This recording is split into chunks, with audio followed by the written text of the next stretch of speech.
person helped to raise 120,000 pounds for Haiti on his little bike.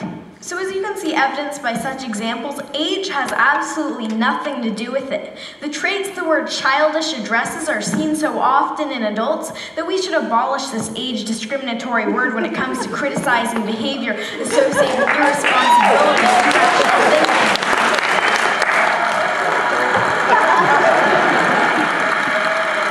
thinking.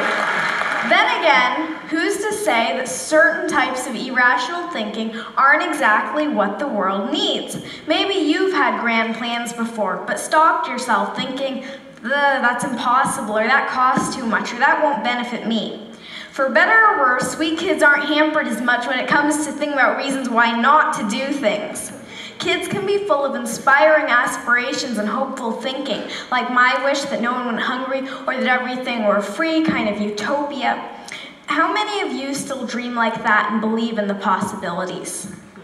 Sometimes a knowledge of history and the past failures of utopian ideals can be a burden, because you know that if everything were free, then the food stocks would become depleted and scarce and lead to chaos. On the other hand, we kids still dream about perfection. And that's a good thing, because in order to make anything a reality, you have to dream about it first. In many ways, our audacity to imagine helps push the boundaries of possibility. For instance, the Museum of Glass in Tacoma, Washington, my home state, yoo-hoo, Washington, has a program called Kids Design Glass, and kids draw their own ideas for glass art. Now, the resident artists said that they got some of their best ideas from the program because kids don't think about the limitations of how hard it can be to blow glass into certain shapes, they just think of good ideas. Now, when you think of glass, you might think of colorful chihuly designs or maybe Italian vases, but kids challenge glass artists to go beyond that, into the realm of broken-hearted snakes and bacon boys, who you can see as meat vision. Now, our inherent wisdom doesn't have to be insider's knowledge. Kids already do a lot of learning from adults, and we have a lot to share. I think that adults should start learning from kids. Now, I do most of my speaking in front of an education crowd, teachers and students, and I like this analogy. It shouldn't just be a teacher at the head of the classroom telling students, do this, do that. The students should teach their teachers. Learning between grown-ups and kids should be reciprocal. The reality, unfortunately, is a little different, and it has a lot to do with trust, or a lack of it. Now, if you don't trust someone, you place restrictions on them, right? If I doubt my older sister's ability to pay back the 10% interest I established on her last loan, I'm going to withhold her ability to get more money from me until she pays it back. True story, by the way. Now, adults seem to have a prevalently restrictive attitude towards kids, from every don't do that, don't do this in the school handbook, to restrictions on school internet use. As history points out, regimes become oppressive when they're fearful about keeping control. And although adults may not be quite at the level of totalitarian regimes, kids have no or very little say in making the rules, when really the attitude should be reciprocal, meaning that the adult population should learn and take into account the wishes of the younger population. Now, what's even worse than restriction is that adults often underestimate kids' abilities. We love challenges, but when expectations are low, trust me, we will sing to them. My own parents had anything but low expectations for me and my sister.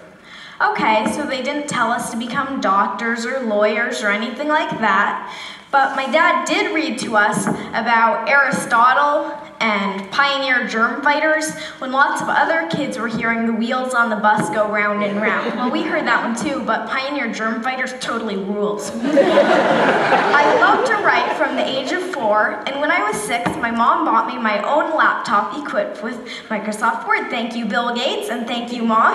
I wrote over 300 short stories on that little laptop, and I wanted to get published. Instead of just scoffing at this heresy that a kid wanted to get published, or saying, wait until you're older, my parents were really supportive. Many publishers were not quite so encouraging. One large children's publisher ironically saying that they didn't work with children. Might want a children's publisher not working with children. I don't know, you're kind of alienating large client there. Now, one publisher, Action Publishing, was willing to take that leap and trust me and to listen to what I had to say. They published my first book, Flying Fingers, you see it here, and from there on, it's gone to speaking at hundreds of schools, keynoting to thousands of educators, and finally today, speaking to you. I appreciate your attention today because to show that you truly care, you listen. But there's a problem with this rosy picture of kids being so much better than adults. Kids grow up and become adults just like you. Or just like you, really? The goal is not to turn kids into your kind of adult, but rather better adults than you have been, which may be a little challenging considering your guys' credentials. But the way progress happens is because new generations and new eras grow and develop and become better than the previous ones. It's the reason we're not in the dark ages anymore. No matter your position or place in life, it is imperative to create opportunities for children so that we can grow up to blow you away.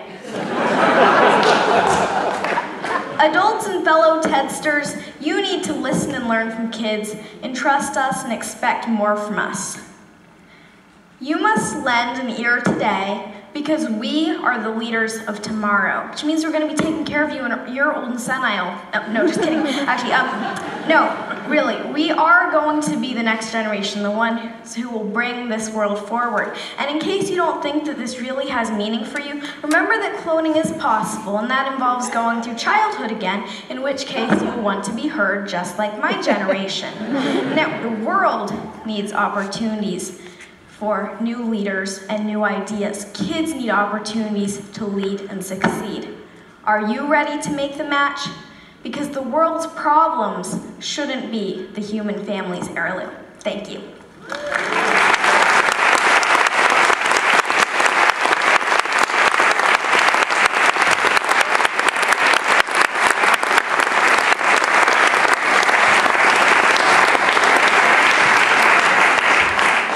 I'm going to let you in on a little educational jargon. That's called a teenage smackdown.